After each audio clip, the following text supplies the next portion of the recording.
The most dangerous men don't talk, they disappear. In the quiet town of Millfield, people had a saying, "Some men don't need words to make their presence known." Jake Carter was one of those men. He had arrived in Millfield years ago, a stranger with no past that anyone could trace. He was the kind of man who worked silently, never drawing attention, yet somehow his presence was like a shadow over the small town, ever present, ever watchful.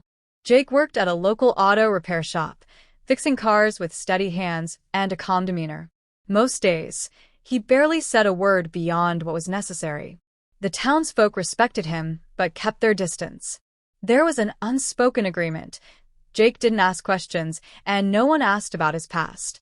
Marcus Reynolds, a young journalist from Chicago, had heard whispers about Jake during a research trip for his next article. He was chasing a story about men who vanished from towns without a trace, leaving behind rumors of danger and mystery. Millfield's name had come up more than once, and the common thread was always the same: Jake Carter. Marcus arrived in Millfield on a chilly autumn afternoon, his curiosity piqued. The town looked like a postcard: tree-lined streets, old brick buildings, and the faint scent of wood smoke in the air. He checked into a modest motel near the edge of town and began his investigation. The locals were tight-lipped. When Marcus asked about Jake, they exchanged wary glances, but said little. One elderly woman named Mrs. Fletcher, who ran the diner downtown, warned him softly, "Some things are better left alone, son. Jake's a quiet man, but the quiet ones, they're the ones you watch out for." Marcus wasn't deterred.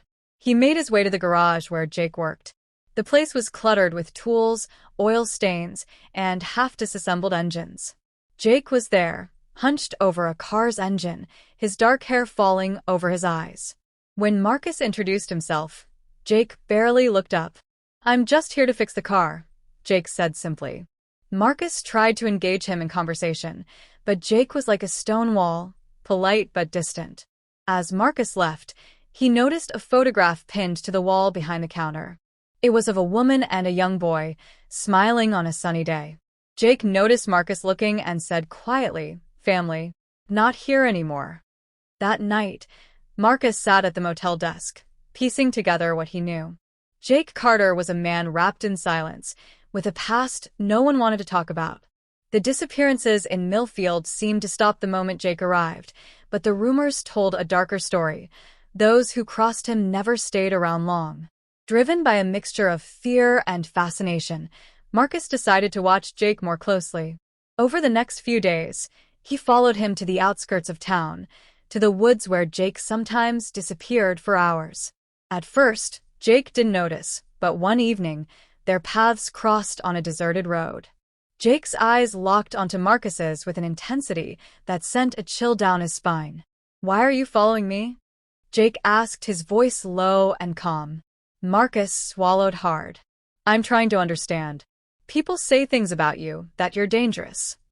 Jake's jaw tightened, but he said nothing more. Without another word, he turned and walked away into the thickening fog. The next morning, the town awoke to news that Dan Murphy, a local troublemaker who had openly challenged Jake, was missing. No note, no trace, just gone. Marcus's heart pounded. He had to find out what was happening before it was too late.